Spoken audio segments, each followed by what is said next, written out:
너희 거룩하고 복된 주일을 맞아서 하나님 앞에 나오신 우리 성도님들을 그리스도 예수님의 이름으로 환영을 합니다. 우리 옆에 분들하고 같이 한번 인사하고 예배 드리도록 하겠습니다. 반갑습니다. 네, 잘 지내셨습니까? 이제 다 같이 묵상 기도함으로 예배를 시작하겠습니다.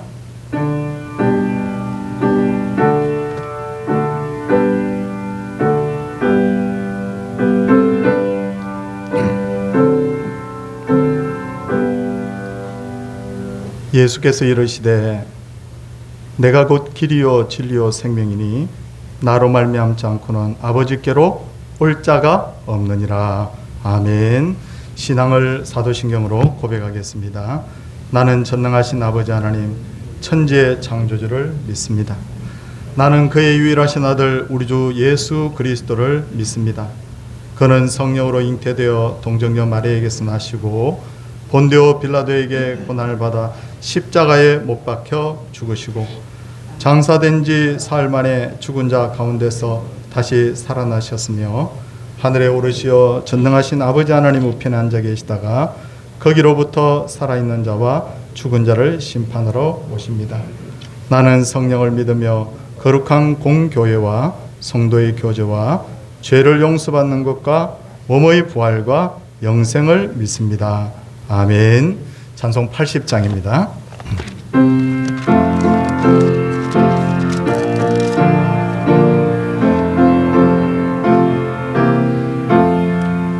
천지에 있는 이름 중 귀하고 높은 이름 준하시기 전 지으신 구주의 이름 예수 주 앞에 내 엎드려 그 이름 찬송함은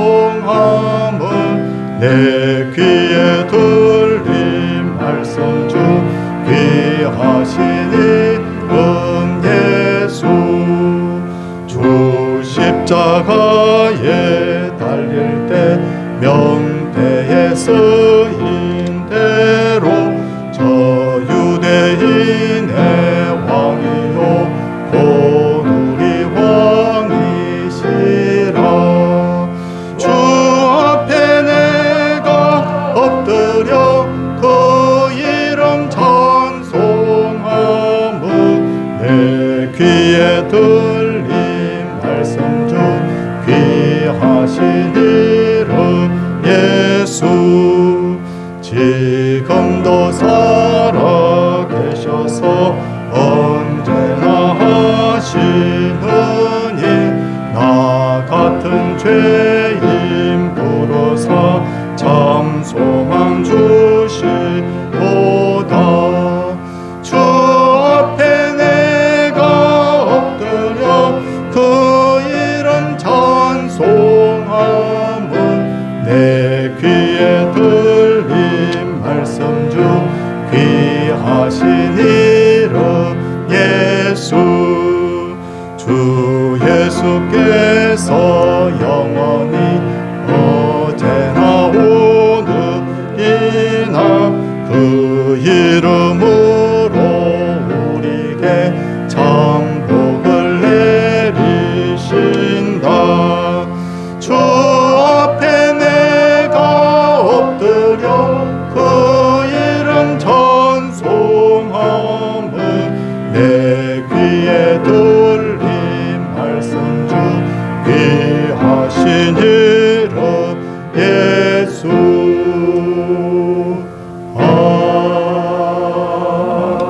아멘. 조성진 집사님께서 기도 인도하시겠습니다.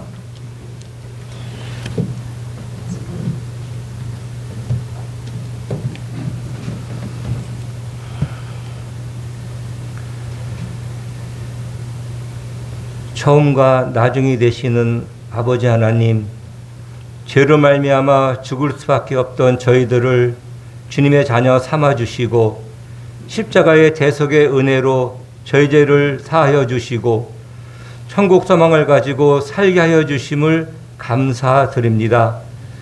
이 시간 주님 전에 나와 예배를 드리게 하여 주시고 또 가정에서, 병상에서, 처소에서 영상으로 예배를 드리게 하여 주심을 고맙고 감사함을 드립니다. 코로나 전염병이 발병한 지 벌써 1년이 넘었습니다. 이로 인해 저희들이 마음껏 예배를 드리지 못하고 찬양을 드리지 못하고 성도 간의 교제를 할 수가 없는 안타까운 환경 가운데 살고 있습니다. 주님, 저희는 연약하여서 아무것도 할 수가 없습니다.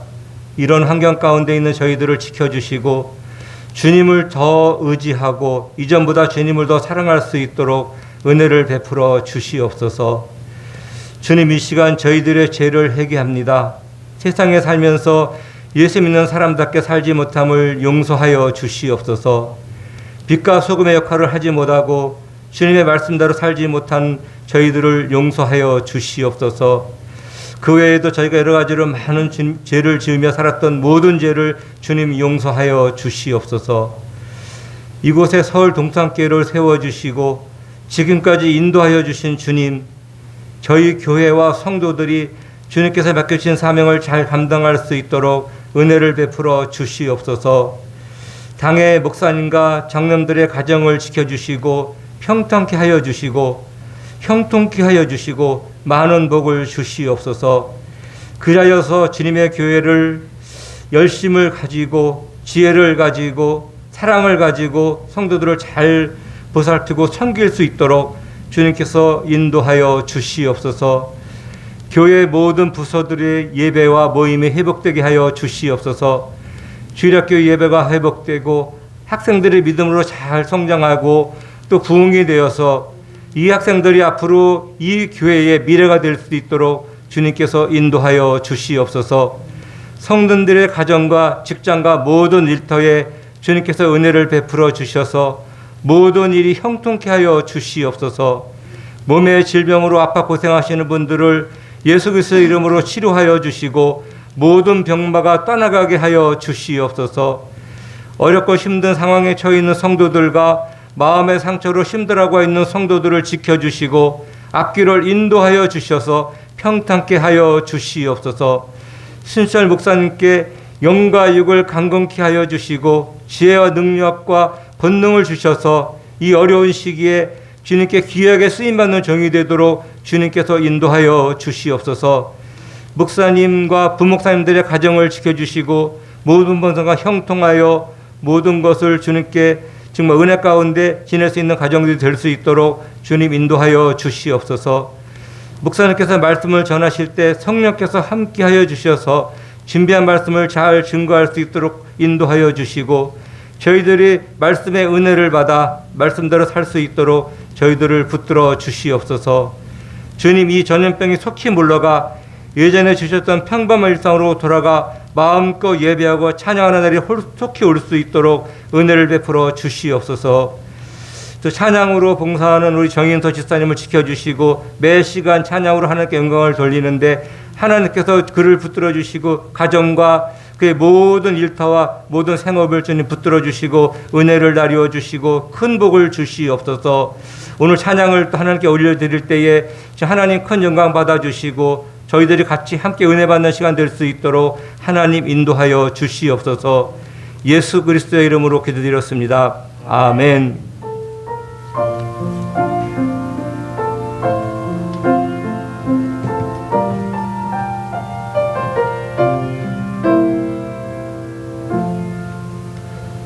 하나님의 말씀은 사도행전 2장 37절에서 41절까지 말씀입니다.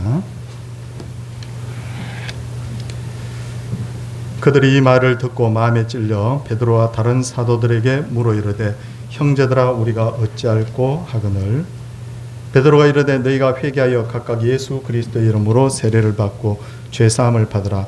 그리하면 성령의 선물을 받으리니 이 약속은 너희와 너희 자녀와 모든 먼데 사람 곧 주 우리 하나님이 얼마든지 부르시는 자들에게 하신 것이라 하고 또 여러 말로 확정하여 권하여 이르되 너희가 이 패역한 세대에서 구원을 받으라 하니 그 말을 받은 사람들은 세례를 받음에 이날의 신도의 수가 3,000이나 다하더라.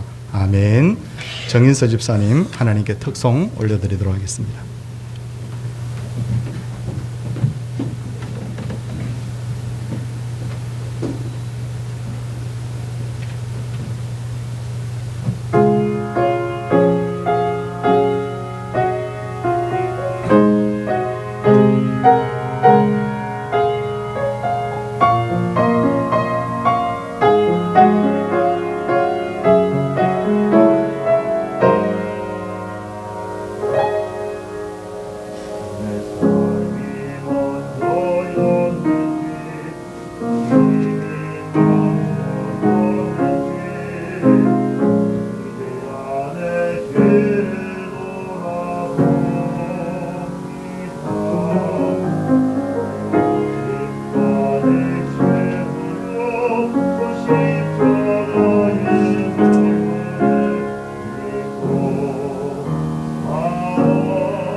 아멘. 귀한 찬양 하나님께서 받으셨으면 합니다. 몇 년 전에 런던의 한 경매장에서 피카소의 미공개 작품이 한 점 팔렸는데 우리 돈으로 293억 원에 낙찰이 되었는데 그 작품의 제목은 바로 황소머리입니다. 1942년 피카소는 길을 가다가 버려진 자전거를 보고는 이 작품을 구상을 했다고 하는데 이 작품은 아주 단순합니다. 바로 버려진 자전거의 안장에다가 핸들을 바로 부착해 놓은 것. 그런데 놀랍게도 그 보잘것없는 없어 보이는 작품이 293억 원에 팔린 거예요.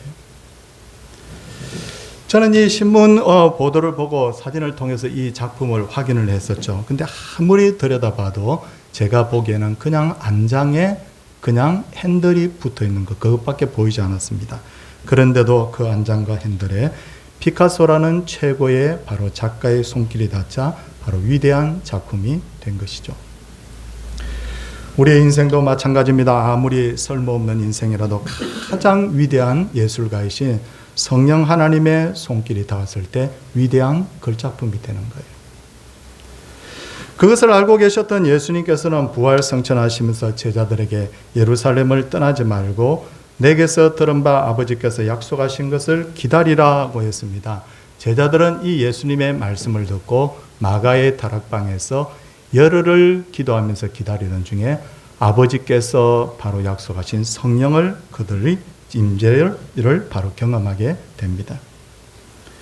그리고 그들은 곧바로 사람들에게 복음을 전하게 되는데 그 복음을 들은 사람들의 모습이 사도행전 오늘 2장 37절에 나타나 있는데 그들이 이 말을 듣고 마음에 찔려 베드로와 다른 사도들에게 물어 이르되 형제들아 우리가 어찌할꼬 라면서 탄식을 하는 것을 볼 수가 있어요. 그러자 베드로는 너희가 회개하여 각각 예수 그리스도의 이름으로 세례를 받고 죄 사함을 받으라. 그리하면 성령의 선물을 받으리라 라고 합니다. 그날에 바로 많은 사람들이 세례를 받고 믿는 자의 수가 3,000명이나 더해지는 기적이 일어나게 되죠. 이와 같이 성령이 사람의 마음에 임하면 두 가지 놀라운 각성이 일어나는데 하나의 각성은 뭐냐면 내가 죽을 죄인이라는 것을 알게 돼요. 그리고 또 하나의 각성은 뭐냐면 자신의 힘으로는 도저히 자기를 구원할 수 없다는 것을 알게 됩니다. 그렇게 자기 자신이 죽을 죄인이요 자기의 힘으로 자기를 구원할 수 없다는 것을 알게 되면 마음에 찔려 형제들아 우리가 어찌할꼬 라면서 이렇게 탄식이 나올 수밖에 없는 것입니다. 그런데 이 탄식은 사람을 죽이는 탄식이 아니라 사람을 살리는 탄식으로서 이 탄식을 통해서 사람들은 새로운 인생을 살게 되는 거죠. 미국의 최고의 부흥사였던 무디는 모세의 인생을 세 가지로 이렇게 설명을 했는데 첫째는 썸씽의 단계였다라고 그렇게 말합니다.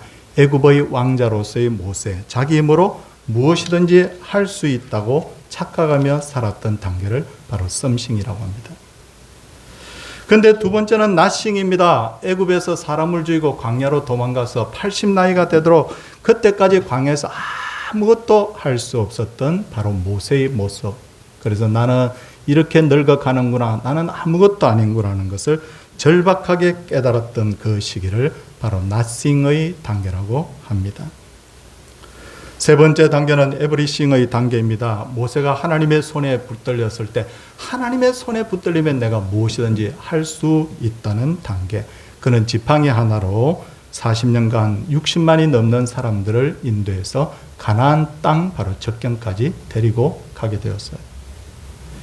이처럼 성령 하나님을 만나기 전에는 사람들은 자기 힘으로 행복할 수 있다고 생각하지만 인생을 살면 살수록 자기의 힘으로는 아무것도 할 수 없다는 것을 깨닫게 되죠. 그리고 쓸쓸하고 무기력하게 나는 이렇게 살다가 가는 것이구나 라고 그렇게 단정을 하게 됩니다. 그러나 신앙을 통해서 성령 하나님을 만나게 되면 그는 완전히 새로운 인생을 살게 되죠. 바울을 보십시오. 바울의 인생도 예수님을 믿음으로 완전히 달라지는 과정을 겪게 됩니다. 성령이 충만하면 할수록 그의 신앙의 고백이 달라지는 것을 볼 수가 있어요. 먼저 고린도전서 15장 9절을 보면 나는 사도 중에서 가장 작은 자라고 그렇게 고백합니다. 사도들과 비교해서 자기가 제일 작은 사람이라고 그래요. 근데 그의 신앙이 더 자랍니다. 에베소서 3장 8절을 보니까 모든 성도 중에서 지극히 작은 자보다 더 작은 자다. 성도들과 일반 성도들하고 다 비교해서도 자기는 작고도 더 작은 자라고 그렇게 고백합니다. 그러다가 디모데 전서 1장 15절을 보면 죄인 중에 내가 괴수다. 그렇게 고백합니다. 죄인들하고 이제는 비교하면서도 그 중에 나는 우두머리 역할을 했던 사람이다라고 하면서 자기를 낮추는 것을 볼 수가 있어요.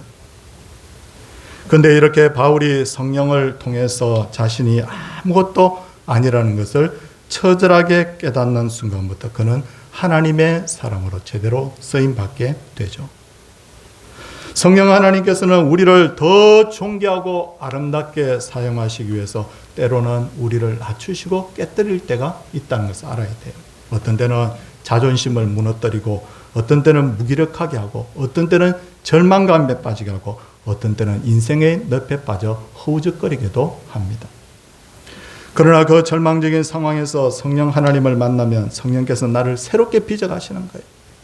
피카소가 그 보잘것없는 그 안장과 핸들을 가지고 293억 원짜리 작품을 만든 것처럼 내가 아무것도 아니야 라고 생각하는 그 순간에 성령 하나님의 손에 잡히는 그 순간에 우리의 인생은 새롭게 빚어진다는 것을 알 수가 있습니다.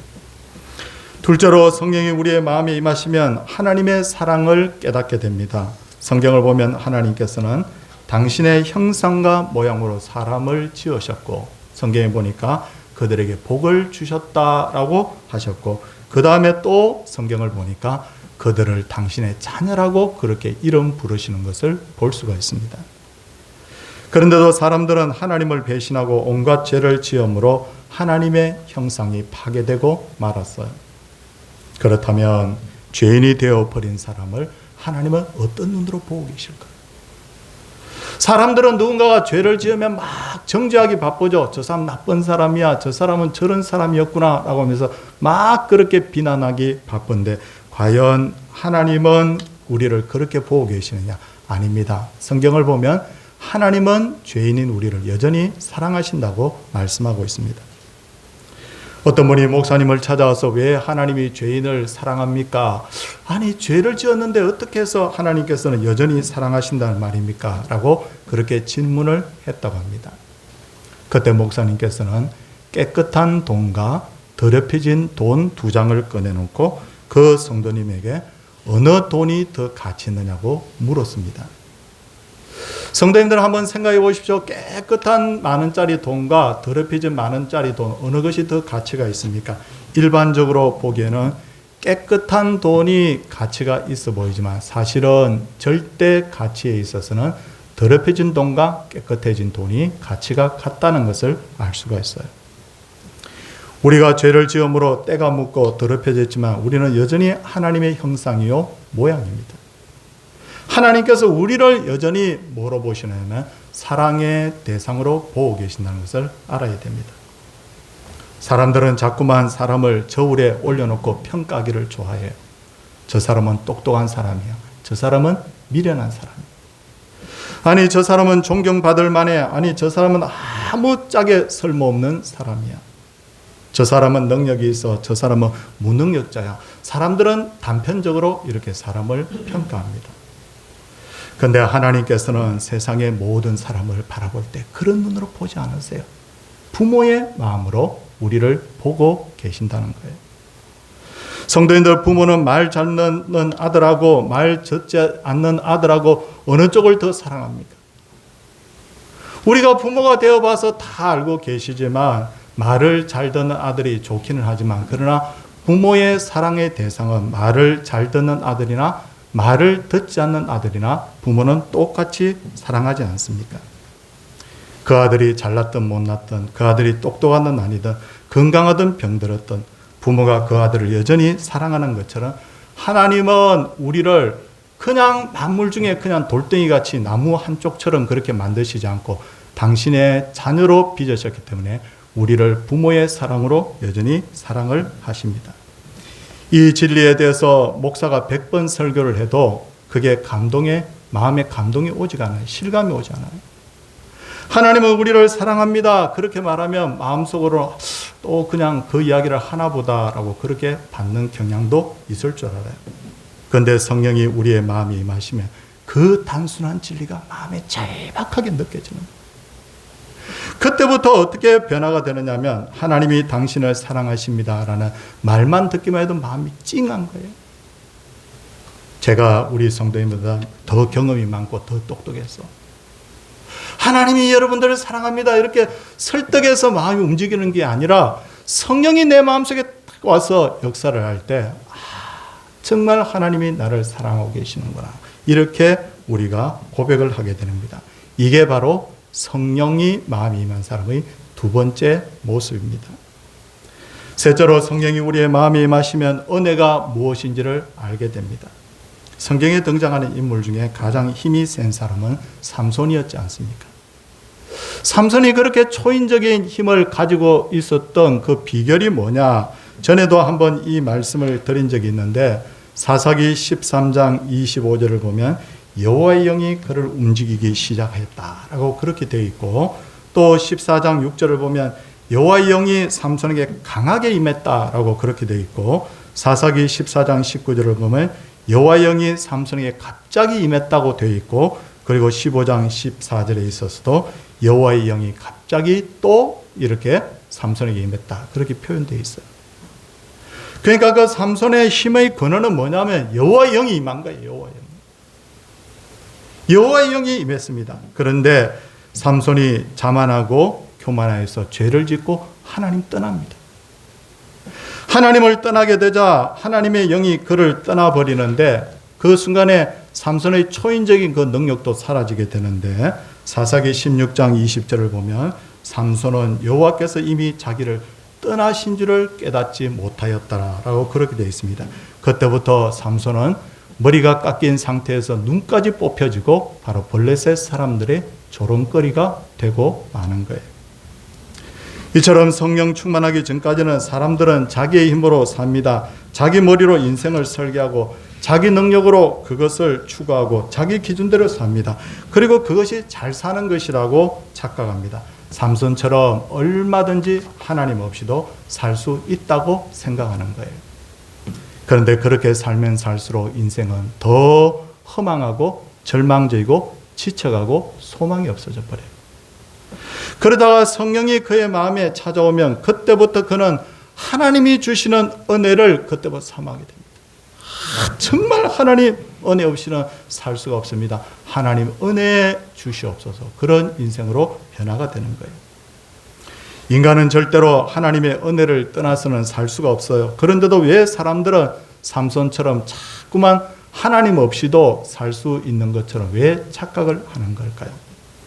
몇 년 전에 저희 집에 갑자기 전기가 나가버린 적이 있어요.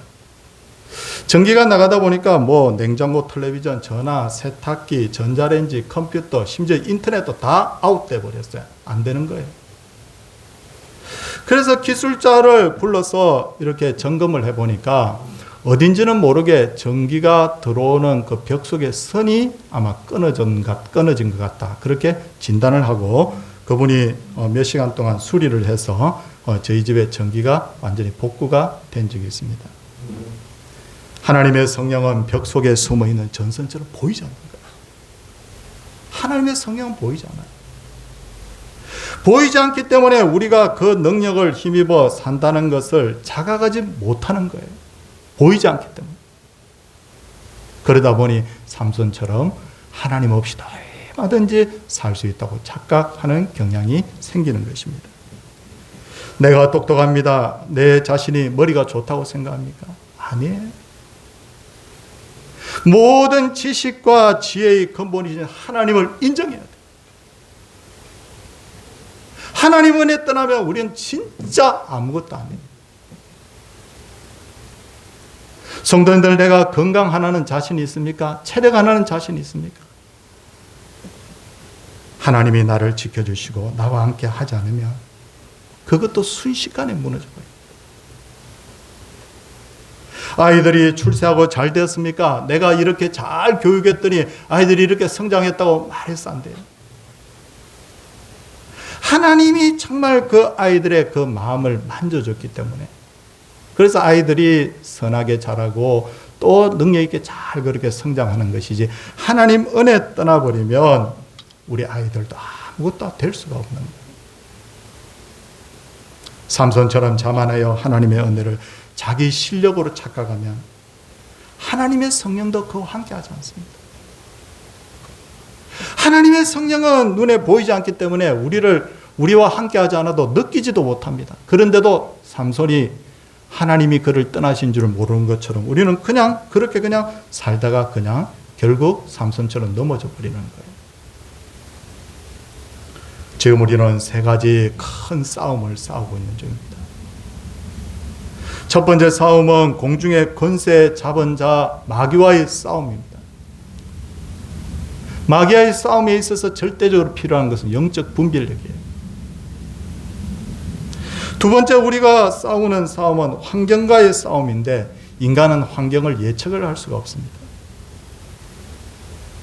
세 번째의 싸움은 정말 힘든 싸움인데 자기 자신과의 싸움이에요. 굉장히 힘든 싸움이에요. 이 세 가지의 싸움 중에 우리의 힘으로 이길 수 있는 것이 단 한 가지도 없다. 단 한 가지도. 마귀와 싸워 이길 수 있습니까? 환경과 싸워 이길 수 있습니까? 불안한 내 미래를 어떻게 내가 내 마음대로 할 수 있습니까? 내 자신 속에 올라오는 여러 가지 죄악된 어떤 그런 것들을 어떻게 내 마음대로 내가 조절을 할 수 있단 말입니까? 오직 성령님의 은혜를 구할 때 하나님의 은혜로 우리가 이 싸움에서 이길 수 있는 줄을 믿습니다. 은혜 구하는 저와 우리 성도님들 되시기를 바랍니다. 넷째로 성령이 내 마음에 임하시면 그가 나를 지키며 보호하시고 인생의 답이 되어 주십니다.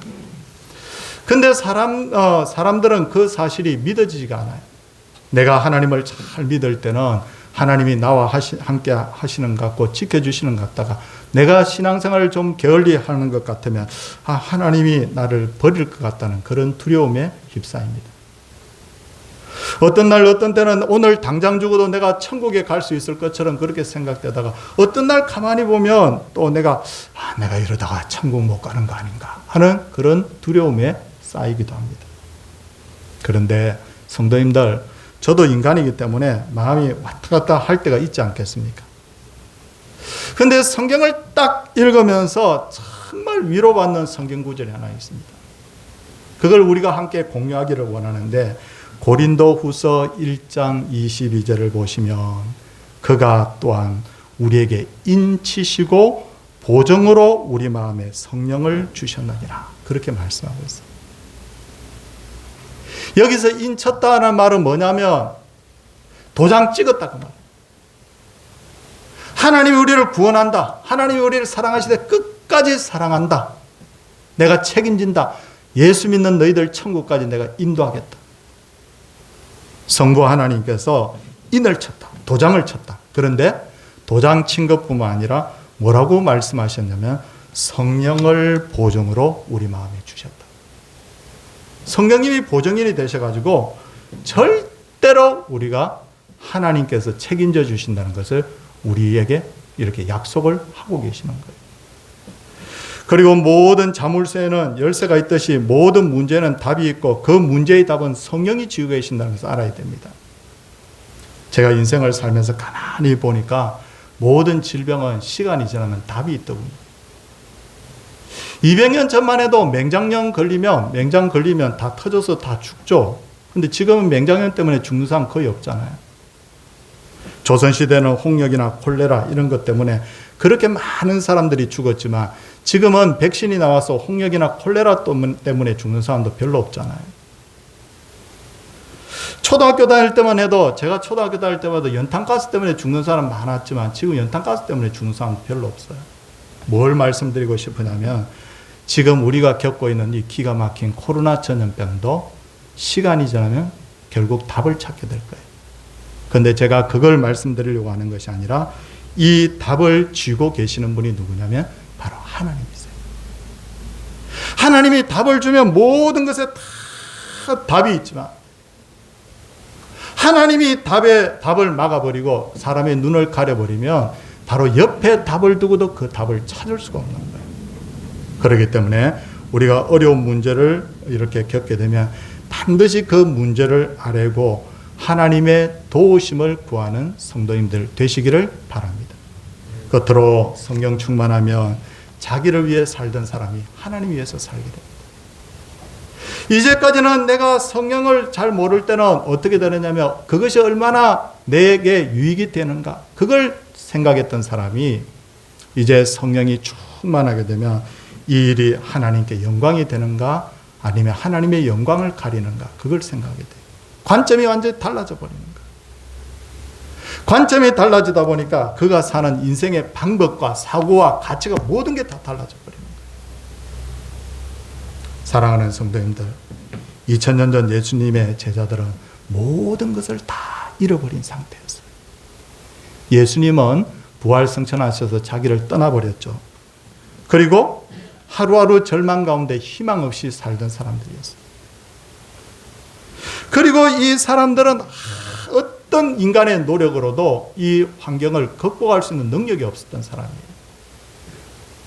그런데 아버지의 약속하신 성령이 그들에게 임하셨을 때 아무것도 아닌 그들의 인생이 세상을 두렵게 하는 사람으로 바뀌는 거예요. 여기에 계신 우리 모든 우리 성도님들에게 하나님의 성령이 강하게 임하시는 놀라운 역사가 있기를 주의 이름으로 축원을 드립니다. 찬송하도록 하겠습니다. 찬송은 171장입니다.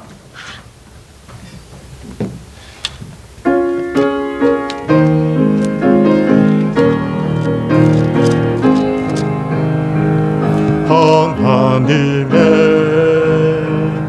독생자 예수 날 위하여 오시었네. 내 모든 죄 사시려고 십자가 지셨으나 다시 사셨네. 살아계신 주 나의 참된 소망 두려움이 사라지네. 사랑의 주 내 갈 길 인도하니 내 모든 삶의 기쁨 늘 충만하네. 주 안에서 거듭난 우리 기뻐하며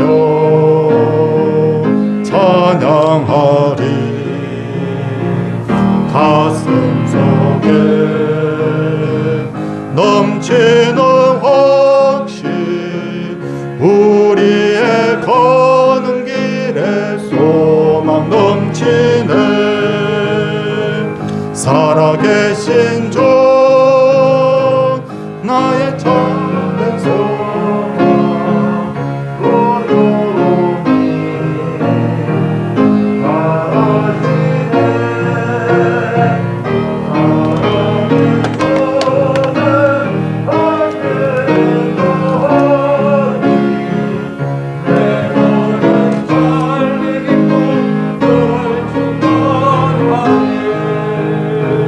선한 사원 다 마친 후에 우리 주님 배우리라. 사망 권세 다 물리치고 주님이 다스리니 영광 넘치네. 살아계신 주 나의 참된 소망, 두려움이 사라지네. 사랑의 주 내 갈 길 인도하니 내 모든 삶의 기쁨 늘 충만하네. 하나님 아버지, 범사에 감사합니다. 하나님, 어려운 시국에도 가족이 모여 명절 감사 예배 드림을 감사드립니다. 어려운 시간을 지나는 순간에도 감사가 넘쳐 흘러 넘치게 하옵소서. 역전의 하나님을 믿고 의지하여 승리하게 하옵소서. 지금까지 지켜주심을 하나님 감사드립니다. 범사에 감사드립니다. 하나님 아버지, 범사에 감사합니다. 항상 지켜주시는 주님 감사합니다. 올해도 하나님만 의지하며 살게 하옵소서. 설날을 맞아야 온 가족이 모이지 못하고 큰아들 식구만 모여서 예배 드리게 됨을 아쉬워하며 주님께서 항상 함께 하시며 건강 주실 줄 믿습니다. 감사합니다. 이렇게 귀한 감사의 제목들과 함께 하나님 앞에 예물을 드렸습니다. 이제 손을 모으고 한번 기도하도록 하겠습니다. 하나님 아버지, 우리가 이 세상의 인생을 시작할 때는 주먹을 불끈 쥐고 내 생각과 내 의지와 내 능력대로 인생을 살 수 있다고 생각했지만, 살면 살수록 부여잡은 그 손이 펴지며 내 힘으로는 아무것도 안 되는구나 하는 것을 우리가 날마다 깨닫고 있습니다. 건강도 내 마음대로 안 되고 자녀도 내 마음대로 안 되고 내 인생의 모든 계획들이 우리 마음대로 안 되오니 하나님의 절대적인 성령의 은혜로만 우리의 인생이, 우리의 목표들이 하나님의 기쁨이 될 때 이루어질 것을 믿사오니, 하나님 이 시간에 건강한 자나 병든 자나 형통한 자나 어려움에 처한 자나 모든 분들에게 성령을 힘있게 부어 주시옵소서. 성령이 시작이요 성령이 우리와 동행하시고 성령이 바로 마침이 되시는 줄 믿습니다.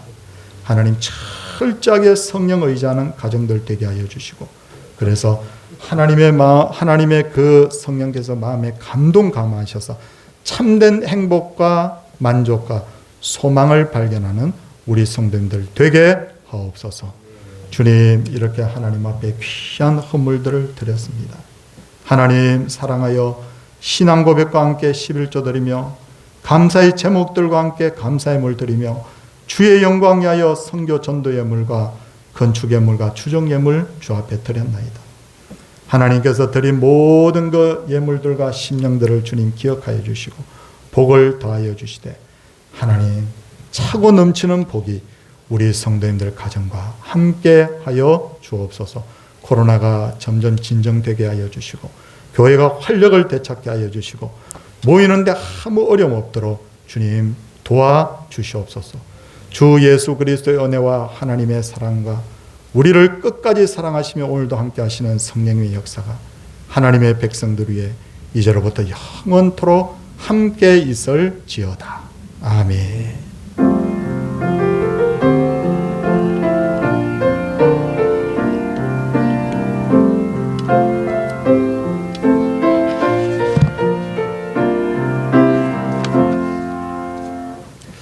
예, 성도님들께 광고 드리도록 하겠습니다. 지난주에도 광고를 한번 했는데 총회 성경대학입니다. 1년 동안 성경을 일독하고 48편의 영상 강의를 통해서 성경 전체를 한번 공부하는 과정입니다. 광고를 잘 참조하셔서 우리가 이럴 때일수록 더 영적 일에 힘쓰십사 하는 마음에서 다시 한번 광고를 드렸습니다. 이 과정을 하실 분들은 우리 부교육자들에게 신청 부탁드립니다. 그리고 이렇게 귀한 예물들을 또 하나님 앞에 드리고 또 온라인으로 드리기를 원하는 분들이 해서 광고를 했고요. 이제 방송을 들어서 잘 알고 계시겠지만 교회는 앞으로 좌석수의 20%를 드리도록 그렇게 내일부터 조정에 들어갑니다. 그래서 오늘까지는 10%입니다. 그래서 본당에 27분, 교육관에 6분인데 다음 주는 곱하기 2가 되겠죠. 그러면 한 번에 33명 드리던 예배를 66분까지 드릴 수 있습니다. 1부, 2부 그렇게 드리게 됩니다. 그래서 이제는 좀 편한 마음으로 얼마든지 출석하셔서 예배를 드리셔도 될 것입니다. 단 마스크를 잘 해주시고 지금까지 협조해 주셨듯이 최대한 거리를 두고 그렇게 앉아주시면 안전하고 또 은혜로운 예배가 될 줄 믿습니다. 명절들 잘 보내셨습니까? 우리 옆에 분들하고 다시 한번 우리 복을 비는 마음으로 할렐루야로 인사하도록 하겠습니다. 할렐루야.